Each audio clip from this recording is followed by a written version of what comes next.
My name is Anthony Kazazis, and I am the director of the NYC Network Group, as well as the NYC Real Estate Expo. And today we have Ken Swig at Swig Equities and David Sturner at Murray Hill Properties. And they are going to discuss a topic called point and counterpoint. At this point, I'm going to ask Kent just to give a little short bio on himself, and then I'll ask Dave to do the same thing. Ken? Okay. Thank you, Anthony. David, how are you? I'm very well. Welcome. I'll give you a quick synopsis. I've got a couple operating companies and some real estate investment companies.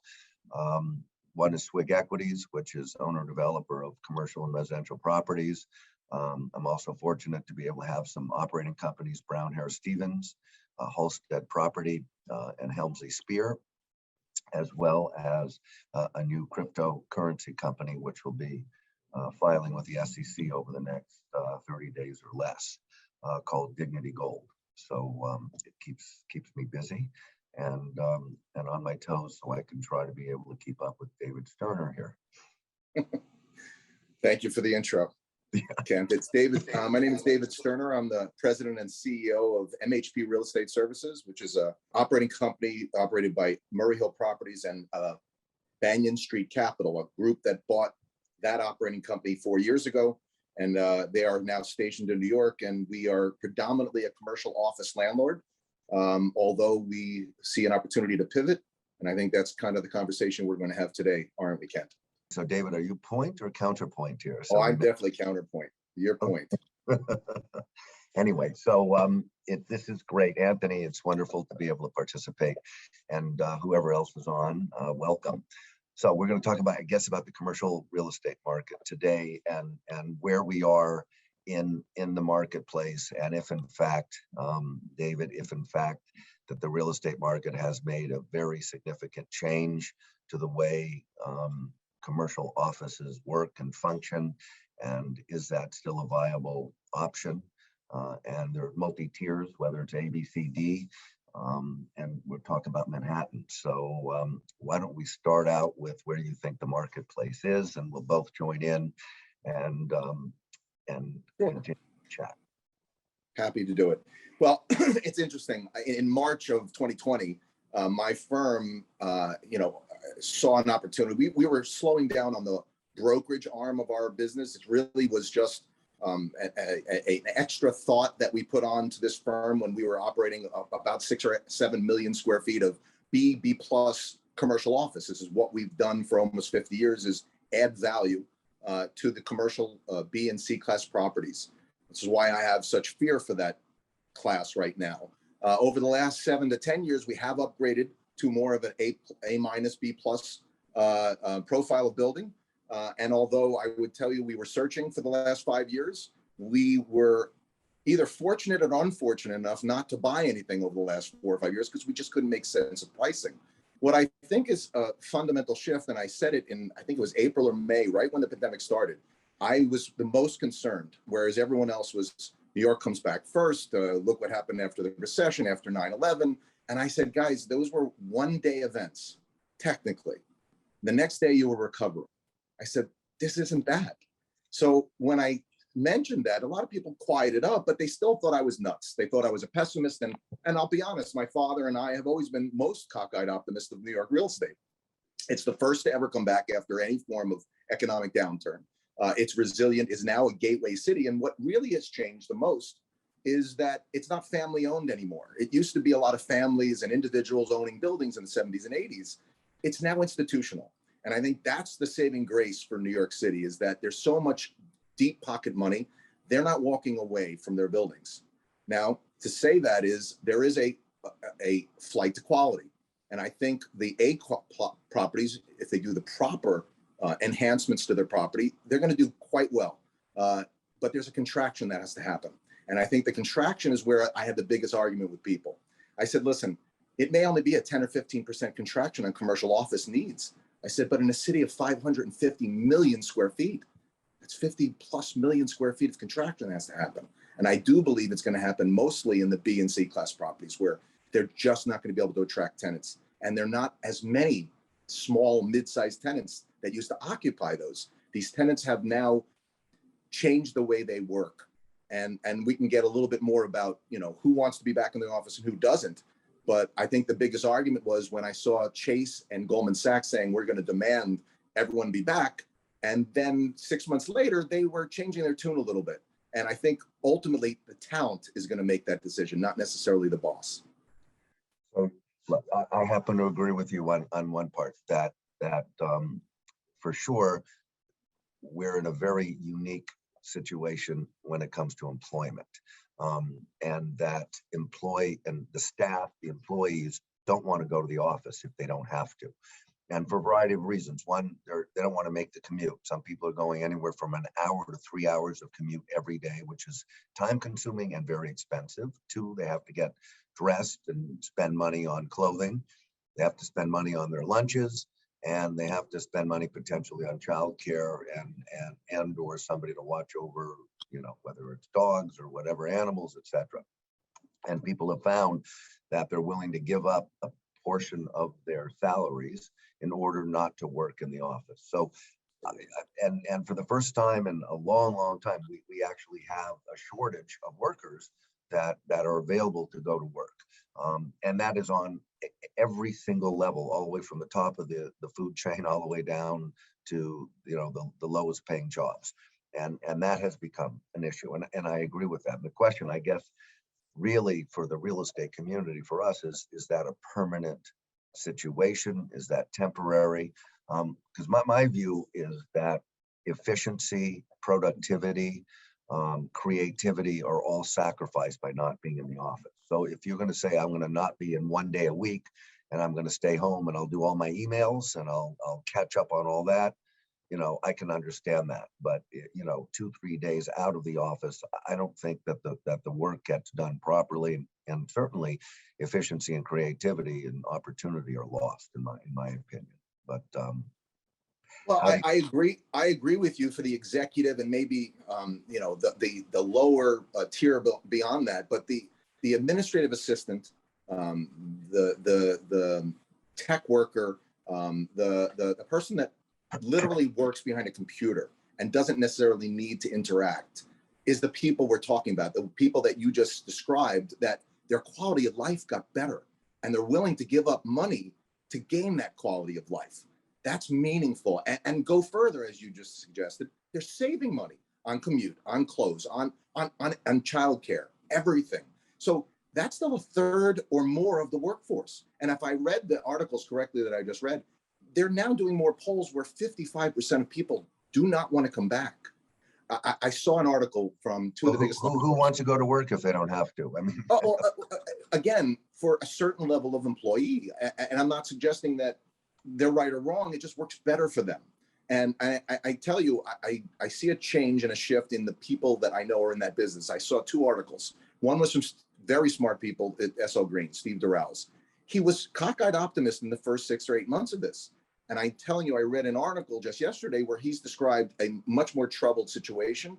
And more importantly, it's not that it won't get better, and it will get over time, it will get better. But if you have a decision to make right now and your lease is up, you don't know what the future is going to look like of your staffing, of your size of your company, or even the success of your business. That's why I think the flex space and the WeWorks of the world are going to benefit from this over the next 2 to 3 years. You don't have to make the decision today. Yes, the larger block tenants are making that decision, but not the mid-size, which is anything under 10,000 square feet. Yeah, what's interesting though is that the businesses that are out there saying they can work from home are actually dependent on technology to be able to get that done. And yet the tech companies are expanding all over the place. You've got Facebook with 1.7 million square feet at Hudson Yards. They haven't occupied. They've taken the Farley office building at 740,000 square feet, which they signed in July, right in the middle of the pandemic in 2020. Google is adding 10,000 new jobs across the country in offices. Amazon, who bought Lord & Taylor building from WeWork, is looking to expand. My family just built a 300,000 square foot building San Francisco for a sauna. They took the entire property. So the tech companies more and more are taking space because they recognize that's why Google bought a $2.1 billion building over at St. John's Terminal, on top of which when they bought the other building that they did at 1.8 billion. So these companies are all putting in people into offices, and it's the others, I agree, that are looking to downsize a little bit or function less out of office and a little bit more of a hybrid. I don't think it works personally. And for the young people who used to not want to go to the office because they said, "Oh, great, I can," I had kids who were in our office. They didn't come in on a Friday. "Oh, I don't have any meetings." I said, "No, but business is conducted here in the office." They want to come in now because they don't have a network of 20 years of people, right? They've got a bunch of college friends. They've got some new friends that they've met in business, but they have no connections. They have to cold call their own people because they don't know them. And they are diminished. Opportunity is diminished. Creativity is diminished. So I think the tech companies have recognized that. I think the other companies are just bowing into what their people necessarily don't want to do, which is not commute. It's a perfect segue. I agree with you 100% that the millennial, the younger person, maybe not necessarily married and children, but maybe married. The pandemic had a very interesting effect on all different types of people. The young person who was, used to going out, meeting, being social, as you said, needed to build their Rolodex. Forgive me, I'm using an old term. They want to be back. They're pent up. They don't want to be in their apartments anymore. With that said, the pandemic has shifted, and I would tell you, I don't disagree that office is doing well in other cities. It's the vertical cities that have been hurt the most, like Chicago, San Francisco, and New York, because there's just such a glut of square footage. And even more, I think there's over 10 or 12 million square feet coming online over the next 3 years here in New York City. That will do fine. It's coming in at the right time when everything will start to uptick. And more importantly, there is a flood to quality. They don't necessarily, none of these companies you named are going to rent, B and C class property unless it's going to be large enough to expand. And two, it can take on all the retrofits that they need to do to make it habitable for them.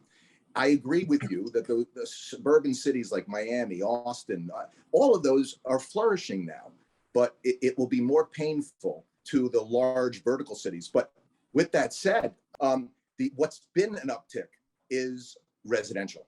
Residential is booming, right? Rentals, I'm talking about, is booming right now. I can tell you I had 2 children looking for apartments this past year, and it was difficult because they had to make a decision in less than a week or they would lose that apartment. That's how much velocity there is in that business. And I'll go further. My firm, who has been commercial office for 50 years, my partners at Banyan have asked us to pivot. We're not looking at a lot of commercial office opportunities unless it can be converted to resi, which is really where I think the future of a lot of this B and C class property is. Well, the residential, the people who are occupying and coming into the center cities, which are still very, very popular, thank goodness. Those people, though, are going to, they don't want to work from home. They want to go to their office. So it's the people who are commuting out that we're really talking about. That's the big impact. Agreed. And I think that changes a little bit. I was just at Wolfgang's yesterday to watch the 49 football game. I took my kids there, and there was a big office party from one of the law firms that was having a huge party to get people to integrate back into work. So people didn't want to go to work, but they were flooded and packed with they had double the amount of people that they anticipated to go to a party. So everybody's worried about going to the office supposedly for COVID, but they're going out to restaurants, they're going out to bars, they're going out to movies, Sure. all that stuff. So I do believe that at some point that businesses need to start to say, look, this is what we need to do. People have to come back. And given the choice, of course, would you rather work from home and wake up and just stay in your pajamas all day? Or would you rather, go to the office? I mean, it's an But I think there's a mix of that, Ken. You're right. There's a certain level of person that really does want to live in their flip-flops. And it's been seen through this entire pandemic. So, I don't disagree that it's just going to take time. There's going to be a necessary amount of time for all that absorption and conversion. And again, with all the new properties coming on board, and they all have to be filled. And I just think that's going to take, a longer period than 1 to 2 years. I think it's more like 4 to 5. Well, I will tell you one in just one particular segment of the marketplace, the law firms. If you look at their business, it's been very, very interesting. How many lawyers go to meetings out of their office and with their clients and have formal negotiations anymore? Not so much. The conference call replaced that. Now the Zoom call. But prior to COVID, all the attorneys went into their office. They sometimes didn't wear a suit and tie because they were on conference calls. But they conducted all their business from the office, even though they were really conducting most of their business from a conference call. Their business had changed, and I think the ancillary or the parenthetical impact of that is very interesting. It unified, if you will, or equalized a lot of the attorneys. If you were a very smart attorney, but you had poor negotiating skills, or you didn't speak all that well, or you weren't that not clairvoyant, but you weren't that charismatic, you could still go into meetings and lose points to somebody who was very charming and very charismatic and very strong and well spoken, even though you may have been more intelligent. But putting the conference call in, it had sort of equalized all these attorneys who didn't have the wherewithal, the personality to go carry a point, but certainly could do so on a telephone. And yet, so that their industry had changed pretty dramatically, and away from day-to-day meetings, but they still went in the office. Today, I think it's occurring to them that actually they don't go to that many meetings. They don't do that much face-to-face negotiation, and therefore possibly they don't actually need to have physical office space, or they can have, they can put hubs together. So if somebody's living out in Bridgehampton and there are 4 partners out there, they can get 1,000 square feet for themselves and cut back on 1,000 square feet in Manhattan, and still be able to have a different kind of lifestyle, but get into an office. So I think those kind of hybrid situations are going to start to be implemented a little bit. And that is where, David, after we had a drink together and you were talking your counterpoint, if you will, that's when I started to have a little bit more self-reflection and deeper thought, and realize that there are certain things that are going to transact where some of the office space that we thought was a given all the time may be changing a little bit. Yeah, I saw, I don't know if people are fans of Bill Maher, but he had one of the guys from Shark Tank on, very bright. I forget which one it was, but he was so raw and honest. And he explained the idea that, listen, we've been going through a shift, and it's become political now. Obviously, reducing coal, reducing all of the emissions, all the different industries that are becoming obsolete, and all this, the tradesmen, they refused to be retrained. They refused automation. They refused to go into the future. What I found interesting, this man linked the pandemic to an acceleration of their absolute requirement. They're going to have no job. There will be no ability to make the money they need to live the lifestyle they've grown accustomed to, unless they pivot, unless they start to realize that they're going to have to change their skill. They're going to have to change the way they think. And that, again, has driven so much anger and so much angst, and the division, obviously, of this country with regards to making all of that political. But I do believe the pandemic's given people no choice. They will have to pivot and either retrain or find a new job, a new line of business. So I just think this pandemic has been so seismic in so many ways, and not only in people's behaviors, not in even how businesses function, but, again, I go back to the most beneficial business in real estate to ever have was owning commercial office. It was just it was always a sure thing. And I'll go to another article who I again think were smart guys, Chris Schlank from Savannah, and he made a living in what we used to do, buying B and C, no, not so much C, but B and B minus property, and looking to add value, and that was a real business model. He came out and said, not only is it a problem, but I'll go further. Some of the tenants who have been receiving PPP still refuse to pay rent. He has seen almost a year without rents in some of his buildings. No matter how well capitalized you are, there's only so long that you can put up with that lack of income. So again, he's the perfect example of what I believe he's going to have to pivot with some of his properties. Well, I will tell you, I know working with a couple public relations firms and friends who have public relations firms, and this is the kind of tenant that we're talking about, advertising firms, you know, some public relations firm, etc. The bulk of the business in New York City, you know, is under 15,000 square feet. So it's the smaller tenants that have occupied, and those are the smaller businesses compared to the behemoths. And what they found is they think at least they can work without going and having a centralized office. They can have their people in disparate places. I'm working with a group with our cryptocurrency. They're based out of London, and they have offices in South Africa, all over. They have 7 or 8 top executives, none of whom are working together. And they function very, very well because their median is all the Twitter world, the Telegraph world, et cetera, et cetera. And that's a different kind of business now that is starting to take hold, and they don't have to be in a central office location. They're saving a lot of money and doing that. I think for other creative types of business like advertising and other firms, they lose something by not having that interconnectivity. Architecture firms, others. Yes, you could work off computers, but it's the interplay with people in living live conditions that I think make a big difference to help businesses. So we are transitioning things. Ken just wrote a question about if he had a 45,000 square foot building with 5,000 square foot floors, would he build it today for delivery in 3 years? I think the answer is yes, because that's a specialized type of office. And there are people that want to go into the office, want to be functional, and want to have that not work out of their home. And those are local people. Nobody's going to be commuting for a 5,000 square foot office from 3 hours away. They will take something closer to buy. 100,000 square foot big tenant, yes, you're going to have people coming in and out.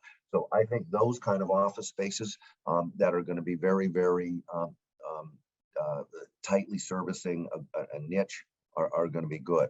And I agree. The place we're talking about is the 15,000 square foot tenants that or 20,000 square foot tenants that have typically been in the marketplace with people commuting, and they're finding that, you know, maybe they'll take a smaller office. People will rotate in and out for their rejuvenation of who the company is, but they'll work, you know, in a separate location, and that is going to change the dynamic place, I think, of Manhattan to a bit. The great thing is, though, that all the young people want to be here and live here, and they want to still continue to operate here. And that's on a social basis, on a residential basis. They still would prefer to work from home a couple of days a week, though. And that's something that I think, you know, we need to adjust. You know, we had the .com boom, right? So all of a sudden you saw suits and tie, people wearing suit and ties every day. And then that changed all of a sudden after the .com explosion, where people didn't wear suits and ties every day. So we did adjust to that. And this is a similar pattern. It's a massive impact and dislocation to the way we do business. And so I have come around to start seeing that and realizing that that's going to be with us a little bit more than just a passing phase. Yeah, that was, again, we had that drink about 6 months ago. You were still very cockeyed optimistic in the fact that, you know, and again, it was what everyone said. Even my father, although he changed his tune 6 months in, said, you know, New York office comes back first. It's the way it's always been. Why would it change? And again, I was cursed for it. I mean, people really I didn't want to speak. People were getting depressed. It was kind of a little embarrassing, and I stopped talking for almost a year. This is my second event. I wish I was around more during that year. No. Yeah, well, as I said, I think a lot of people I spoke to have come around to the fact that, you know, it may not be as bad as I might have thought in the first 3 months, and I was pretty devastated by the business blow. I haven't come much further, you know, towards the idea that commercial office will be back where it was. I think there'll be a major contraction. I think it will take 3 or 4 or 5 years to get all of that absorbed or pivoted to some better use. It's funny. Eric Adams was hired by one of the guys, I think it was Marty Berger, who had about 20 or 5 or 30, I think you were there actually, 30 high-end real estate professionals. And he had a lot of good answers, but I don't know if he had the right answer for mine. I asked him real clearly, and I said, listen, I think everyone believes that the B and C class property is going to suffer the most, and it's going to take the longest to recover. I said that requires the building department to drop requirements of variances, community boards to say, this is what we desire as opposed to what's best use. If they don't allow owners of these buildings to pivot to best use, and that might be a boutique hotel, it might be small resi, it may be boutique office, but ultimately, if it's not used for best use, you could see derelict buildings left behind. You could see these side streets become, and again, this was back 3 months into the pandemic, what Harlem and the Bronx looked like in the late 70s, early 80s. Now, again, that's extreme. But if the city doesn't pivot and allow all the red tape and all the nonsense that is required to build in the city, again, allowing the owner to pivot to best use, I'm afraid we are going to see some, abandoned buildings. Well, it's interesting, David. When the pandemic first came out, obviously hotels got hit really, really hard. And my opinion was that the commercial buildings, as long as the companies existed and maintained themselves, would have some kind of continuity because you have 3, 5, 10-year leases and you've got some stability there. The rental and residential got hit really, really hard, but it came back, booming and very quickly. It's, spike down and the spike up. I thought the hotels were going to be hit and staying down for a long time. And actually now, when you look at the demand and the pent up demand for travel, the hospitality industry potentially has an ability to come back. First residential hit, came back.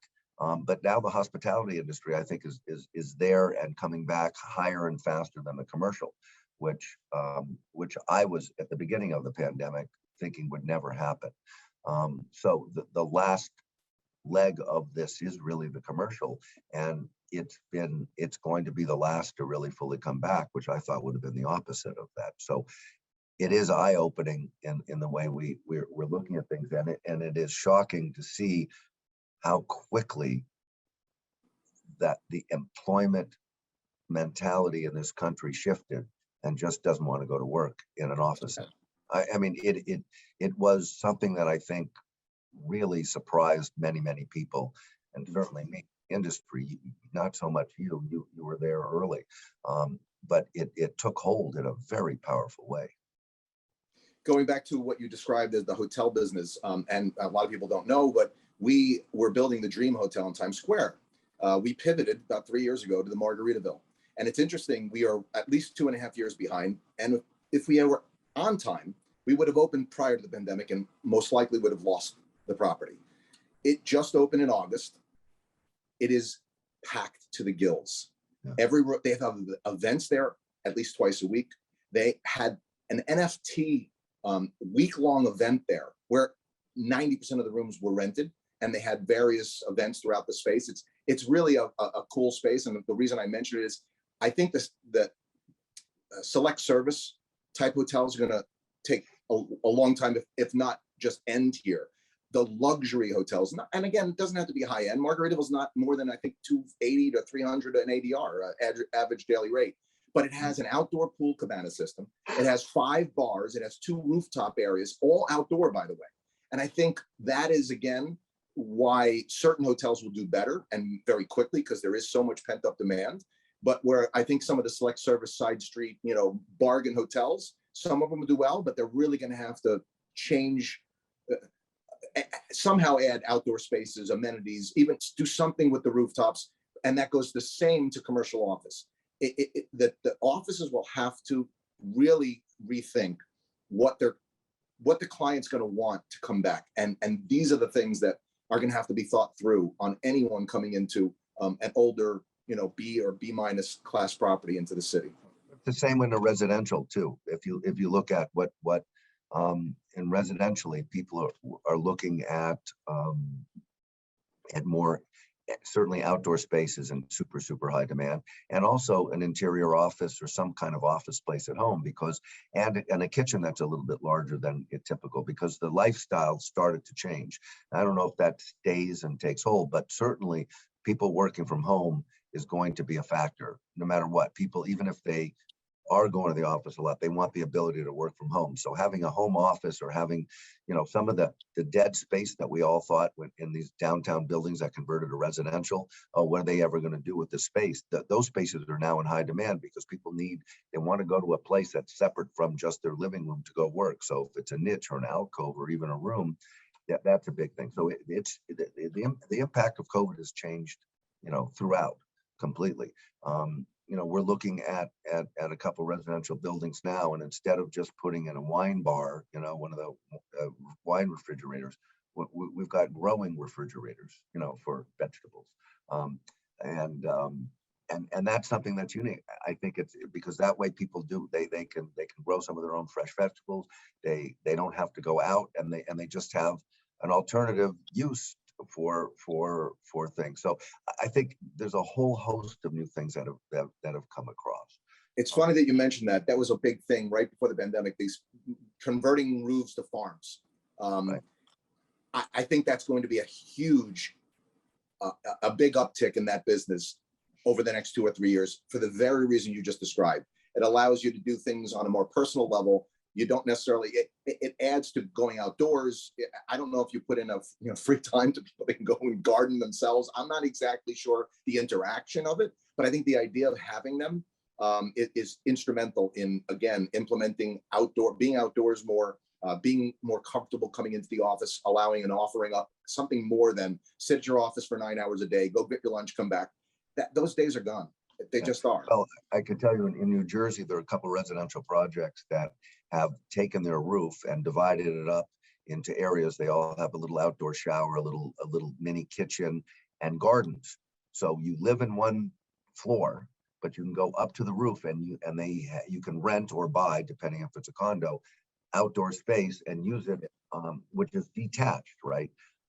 So there's 20 of these little places that you can go, and it's one building I saw. So yes, those are the kind of things that I certainly think are going to start impacting us and changing the way we do business. But going back again to where we are, we're what, 17.5% availability rate in New York City.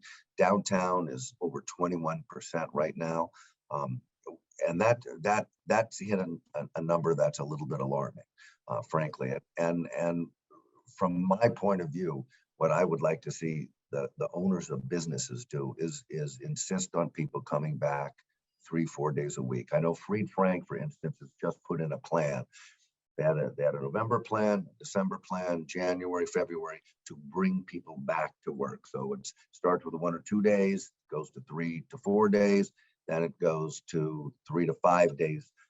And they've done it in an incremental way. And I think these companies need to start doing it. There's several companies out there that are just, well, we're already in November. We've got Thanksgiving coming up. We've got the winter holidays coming up. New Year's, we'll address this in middle of January. And I think, frankly, for the benefit of New York, which includes the retailers, which includes the restaurants and the bars, that the business community does owe some kind of civil program, a citizens program, to bring people back to work and to encourage people to get out and do things and come back into the office. Now, if their business doesn't merit that, where that's an adjustment. But those that have these big offices, they need to start bringing people back in, and especially because their people are going out to all the concerts and they're out and about anyway. They're not sitting home. It's hypocritical to think any otherwise. It is. So I think that we need to go start that process back. But it shows you the mentality, Kent, the quality of life goes back to quality of life. They're enjoying their lives more, as opposed to, going in an elevator. And this is what I used to describe in the first 3 months. People did not want to wait in line. Remember, we had to wait in lines if it was busy. Now, it never became busy enough that you ever waited because everyone took off. But Think about getting into your high-rise apartment. Took you 20 minutes because you waited online. And then you waited 20 minutes to get into your office. It would be infuriating. Now, we didn't encounter a lot of that because a lot of people just left. Now, I believe they're coming back, and a lot of those constraints are being reduced. So we are getting closer to normality. And I think ultimately 2022, the summer, we're going to see a very somewhat normal looking city. It will require a day where they say you don't need a mask anymore. You just don't need it. And it's not a question of how, but when. And I'm hoping it's June, but it will most likely be longer. Well, when you look at the pandemic of 1918, the Spanish flu, that pandemic never left Earth, right? We don't call it the Spanish flu, we call it the flu. We don't call it a vaccine, we call it a flu shot. But that is just a variant for 100 years that is taken off. So frankly, there are some permanent changes, I think, in terms of washing hands and wearing masks on an airplane potentially, or subways on a permanent basis, that I think will make a big difference to the health of society as a whole. When you remember, everybody used to say, oh, I got the worst cold, I was on an airplane. It was terrible. It's the terrible air. I mean, that was the common thing that everybody said. I got the flu, I got this on the airplane. Well, you take a look at this fuselage, which is this tight little area. Nobody gets COVID on an airplane. They figure out a way to clean it, change the air, and put a mask on. And you don't see, a filter. You see people going to a concert and getting COVID, but on an airplane where everybody's packed in next to each other, nobody gets COVID.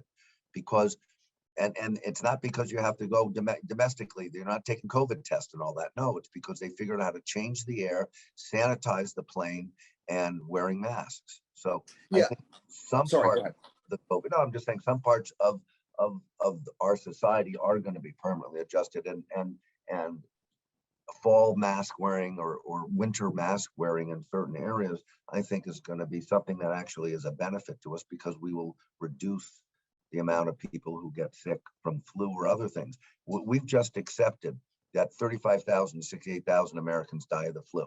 And we've justified it by, oh, they're the old people, they're the weak people. It's the Spanish flu that's still peeling through our society every fall and winter that goes on. COVID is going to be like that as well. It's going to have its variants. It's going to go on, and it will start to be an acceptable thing that's within our society. And that's why I think when our office space, if we do this properly and we get people to re-energize and come back in, will re-engage itself over a period of time. People will get used to going back into work. And one of the big things that's going on is we need to build very, very top transportation, because that's really what's happening. People who don't want to live in the city but need to work in the city that's where the issue is. It's that commute. If they can make the commuter safer, happier, and get there a lot faster and more luxuriously, then that's going to entice people maybe to go in a little bit. So I think we have some structural changes in society to be able to accommodate this. And if not, then the big cities with big densities that people are commuting in from outside are going to be suffering a little bit, because it's really the commute that's the impact. People like the people, they like the interaction, they just don't like the commute. And that has to change. And that's, so from an office point of view, as office owners, that's the thing that I would put in. Getting Penn Station and redoing that, I think is critical. One of the things that we don't need anymore are terminuses, or like a Grand Central Terminal or Penn Station Terminal. We need throughways. So you take a look at the trains that are running through Penn Station right now. They park them out in Long Island City for the day and bring them back. There's no need for that. That should be a terminus. Not a terminus, that should be a throughway where there's back and forth between New Jersey, New York City, and Long Island City, and people could go back and forth all day instead of having to stop and park these trains. David, are you with us, or did you click away? I think we lost him. So Anthony, if you're around, maybe what we could do is open up to some questions until David comes back, and then I just won't give a soliloquy. I noticed that you did answer one of the questions already, Ken, with Ken. Yeah. And guys, so we're going to start Q&A right now until David rejoins us. You might be having some audio problems, which does happen. Ken, Bruce, what about rethinking share offices by landlords for new and existing tenants to add or reduce space subject to the availability without penalty within a 30 to 90 day notices? There's no doubt that we're going to need refigure out, especially in the B and C offices, how to make offices work. My family has a building, the Mills building in San Francisco, about 580,000 square feet, multiple tenants, hundreds, if not thousands of tenants, all small. So what do? We have shared conference space, we had shared lunchroom space, shared, amenity spaces, etc. And I think what that has done is it allows smaller tenants to be able to not have to have conference rooms or not have to have certain other expenses that they do in a shared facility. That kind of flexibility, I think, is very important. In terms of going up and down and giving people options to give up space or not, I think that's a little tough, because when you're not using the space, how do you get that to somebody else? So there are some issues, but re-examining and refocusing and reimagining office space, I think is going to be critical.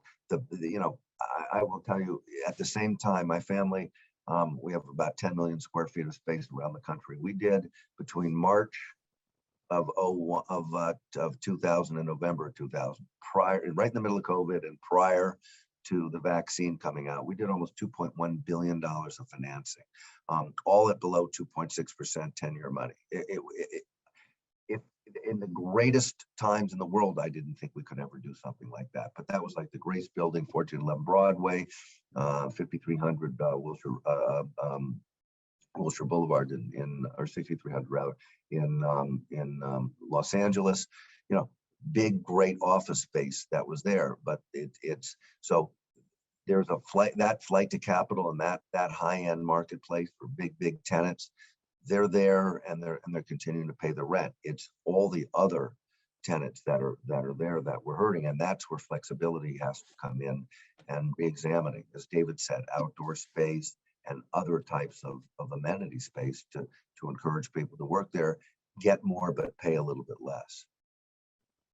Very true. Very true. One thing we didn't get into is the population of New York City and what's happening.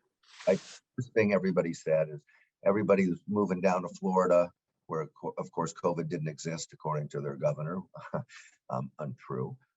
But people were migrating out of New York City, and with cell phone data today and the Postal Service data today, we can actually track how many people left and where they went.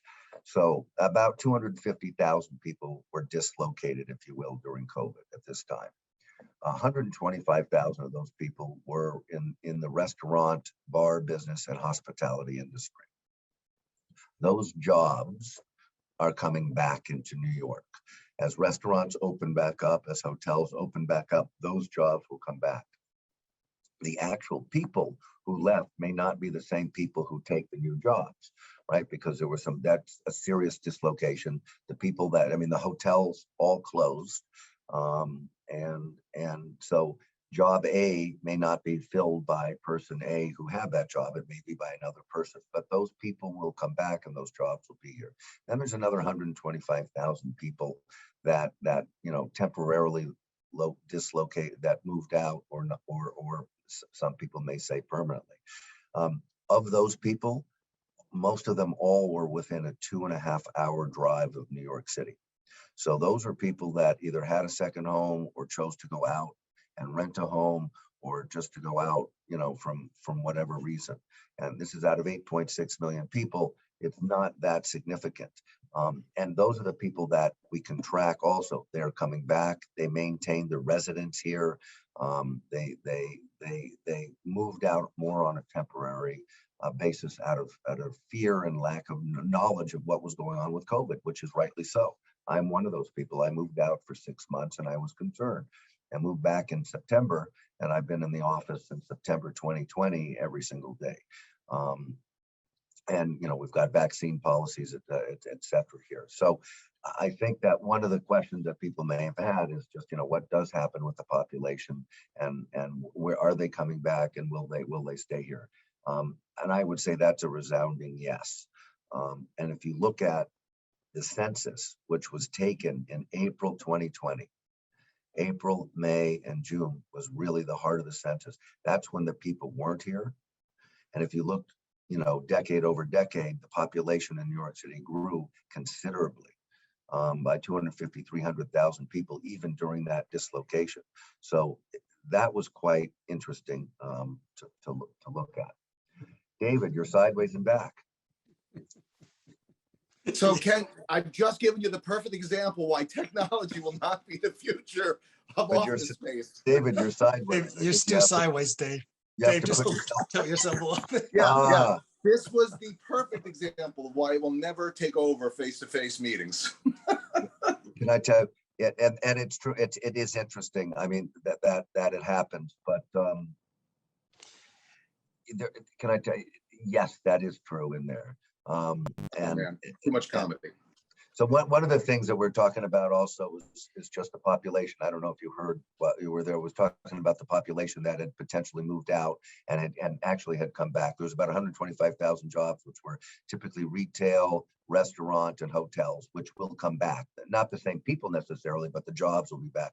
And then there was about 125,000 people that got dislocated for their own desires, but all stayed within, because we know with cell phone data and post office that they stayed within roughly a 2.5 hour drive of New York, which is there. So out of 8.4 million people, the dislocation was a lot less than we thought, and New York still grew very significantly over the past decade. So the good news is that people do want to be in center cities, and they do. The tough news is how do we get the office space engaged where people still want to end up, working. Well, it starts with what you just said, and that's the pivot I think New York City is going to take. If you remember, about 4 or 5 years ago, they started implementing shutting down streets, and they've done it in Times Square, they've done it in Herald Square, they've done it in Union Square. The idea that was going to help the restaurants, as obviously it did, it should be the future. I believe there was about 14 miles of roadways that were shut down, and they need to expand upon that. This city needs to go and turn into a pedestrian city like Paris, a gateway, touristy, pedestrian city, and try to eliminate more cars, as they've started to do over the last 4 or 5 years. That this city's future is in just that. People coming here for lifestyle as opposed to office. And again, that's when office will come back, because that's when transportation then needs to take hold, because if you have to put cars in that, the critical component for us in real estate is transportation, and to be able to get around this, the whole city quickly, easily. As an example, all the subway systems were built to get people into Manhattan and back, right? But people didn't think about going from Queens to Brooklyn back and forth. In order to do that, that would be a very expensive operation. However, there is a train track right now used for industrial work. It has 2 trains a day, nothing. And it links all of Brooklyn to Queens. You can call it the QX. All above ground. They can just build stations, which are relatively inexpensive to build because it's not below ground. And you could have a subway line running between Brooklyn and Manhattan, Brooklyn and Queens. So instead of coming into Manhattan and going over to Brooklyn from Queens, you save 20 minutes of commute time. Those are the kind of things on a regional basis that we've got to, think of, which is taking things out of one jurisdiction and putting it to another in order to make our city much more competitive and functioning. And that we have those kind of things available. They just need to think out of the box to go produce that. So I do agree with you in that respect. And the retailers were scared that without cars, their business would go down, and it was reversed. Their business actually went up as a result. So are there any more questions out there, Anthony? Yeah, we do have one more question, but you were talking about all the people leaving. Ken, with your relationship with Terra Holdings, do you know the stats of what type of people are coming in and buying? Is it foreigners or mainly? Can you touch on that a little bit before we get to the next question? It's across the board. And all across the board. What happened. So the market went down plus or minus 18-20% in pricing. Okay. And what was interesting was this: in January of this year, okay, you started seeing the studios and 1-bedrooms in Brooklyn, for instance, because Brooklyn wasn't considered New York City, right? Manhattan was New York City. So Brooklyn, for some reason, was considered safer or just a little more distant. But in January, it started in 1-bedrooms and studios. So January 2021, okay, versus January 2020. So COVID versus pre-COVID, the volume of transactions went up 80% in there because everybody found out that this is the time to get on the merry-go-round. The merry-go-round of owning something slowed to such a pace that you can jump on without getting whacked, right? So, and those are starter housing. So all the people, it was very interesting, who wanted starter housing found an opportunity and they bought 80% increase in volume. Then what started to come up is the vault across the board, to the most expensive apartments, to the least expensive apartments. The number of transactions has boomed on a level we have not seen in 30 years. So pricing as a brokerage firm is relatively insignificant. We need transaction volume. The city needs transaction volume, but what it's saying, let me tell you, when people are buying at this kind of level, whether they're spending 4 million, 5 million, 10 million, 50 million for an apartment, they are not buying the apartments to collect dust, right? These apartments are being used by people. And the activity is massive and it's across the board. Lots of mostly local people, domestic local people here. So that bodes very, very well for New York City in terms of our population and in terms of our activity. It's booming. The residential rental market, which we know went down, straight down, came back straight up. So people want to be here and they're paying money to be here. Where they're working and how they're working is a different thing, but that gives us, you know, that should give us a lot of comfort that people want to be here on every price range that there are. And bear in mind that 92% of all the apartments that are sold in New York City are used by that person, whether it's a one-day pied-à-terre or not. 92%. Conversely, in other words, only 8% of the marketplace is an investment type of buying. So where if you look at Miami South Beach, 62% of that market is an investor marketplace, 65% in Las Vegas, San Diego, California, 35% investor market. So we're a very stable, strong marketplace with this. And that, again, that bodes well for where we're going. Yeah, it is definitely great to see a lot of the brokers. I get a lot of emails from a lot of brokers marketing their services, and it is great to see that they are having record highs of listings and closings. So it's great to see that it is happening. Hey, we have a question from John Marcos. Do you expect to see a lot of office space in hotels to be converted to market and affordable residential? I think David actually answered this a little bit before, is that instead of looking at quote highest and best use or something, he's looking at best use and productive use of buildings. So I think that sort of secondary ancillary office space that didn't have a core way of servicing and a lot of amenities could be converted over into other uses. On the other hand, I would tell you the flip side may be the opposite. The traditional B office building, C office building that doesn't have all these great amenities are not going to be as attractive to tenants. Whereas if you have a hotel that has all these services and you have 20,000 square feet of extra space and you can rent that and have access to outdoor activity or a bar or a restaurant or a gym, that becomes more beneficial, more in better lifestyle for your office tenants. So I would actually, in a weird way, see that the like Ken, who wrote and said, I've got a 45,000 square foot building, I want to create a really great boutique thing. Those different types of uses, or not the traditional type of uses, but have other alternatives, I think are going to be more attractive to people.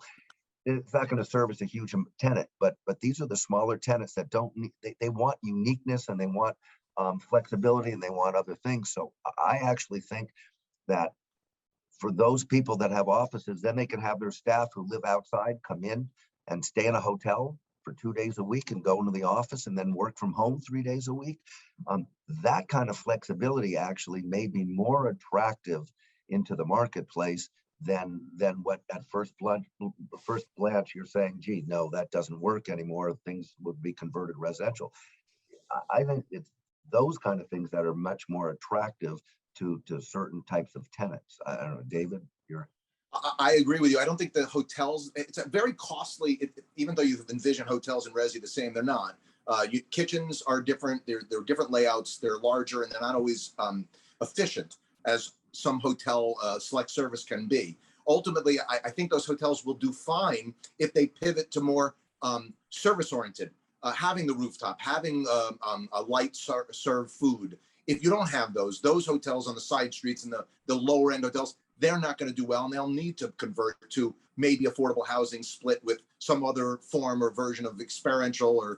But I do think the B office is going to need to go more into the residential. I don't think it's easier to gut out an old office, especially if there's a lot of open space and less office intensive, than gutting an entire hotel that is tons of drywall and tons of plumbing risers and tons of, it's not easily convertible to resi just because it has all the risers. They're usually in the wrong locations and not set up properly. So there are different HVAC systems for hotels as there are for apartments. So it bodes well for office to have that flexibility. I don't know if the hotels will need to do that. I think the hotels need to just upgrade their presence and upgrade their services. We have another question from Bruce, but I think it's pretty similar to John. To your point, what about the city supporting landlords converting office to residential to save the transportation costs for more live, work, and amenity spaces? No, it's the same. Same question. I will tell you the thing that we need in the city more than anything right now is affordable housing. And so what we've created sometimes is a punishment oriented program. And if you punish people or take away things, it doesn't work very well, but an incentive based program does. So, my thing is find the biggest, widest boulevard that has great, transportation, like Queens Boulevard, which right now is at a 3 or 4 to 1 FAR. I would pop that up to 12 to 1 FAR for anybody that wants to go participate. But 40%, 50% of all the new housing you build is affordable housing. So you're not taking away anything from people. What you're doing is saying you can keep your own FAR and build whatever you want, just like now. But if you want to take advantage of 12 to 1 FAR, then you're going to put 50% in as housing. So are you making the land worth less? No, you're making it worth more. But if it was all market housing, maybe it would be worth even more, but that's not the point. The point is that you're giving an incentive to people and getting 50% affordable housing and building on a scale that we need very, very much with in a place that has good public transportation and giving an incentive for people to go do that. And that's the kind of programs that we need desperately, because there are not enough government funded programs to really do this. So we need to do it with private enterprise, and private enterprise doesn't do well with punishment. It does well with incentives. And I think we can go through the city and find these places, and otherwise we're going to have a real big problem. You're going to have a super lot of wealthy people here and some very, very poor people, and you're not going to have a middle class, and then we're really going to get nowhere. So we got to recognize it and actually just do something and not do this little bit by little bit. Take whole swaths of places, incentivize and build it. And I got to tell you, there's no difference between an affordable housing person and a non-affordable housing person. That's just not accurate. You walk down the street and you go tell me who's who. You can't. So there's nothing wrong with the affordable housing except we don't have enough. And that's one of the biggest things that we've got to do in the city, in my opinion. 100% agree. There's nothing more to say. It's perfectly said. Who said that, David? That's right. Hey guys, this is well done. Really, a really good job. And again, like I was saying before, we have now a better idea where we are and where we're going and where we're heading. And thanks to you guys. When I lost connectivity, that was all part of the show. Me and Kent wanted to prove that everyone has to come back to the office. It went so well too. That's okay, Dave. So anyway, we just wanted to say thanks again. Great. Thank you, Anthony. David, it was awesome. And thank everybody. You got it, Ken. Thank you. And thank you, Anthony. Have a great Thank you, guys. afternoon. Bye. Bye-bye, everybody.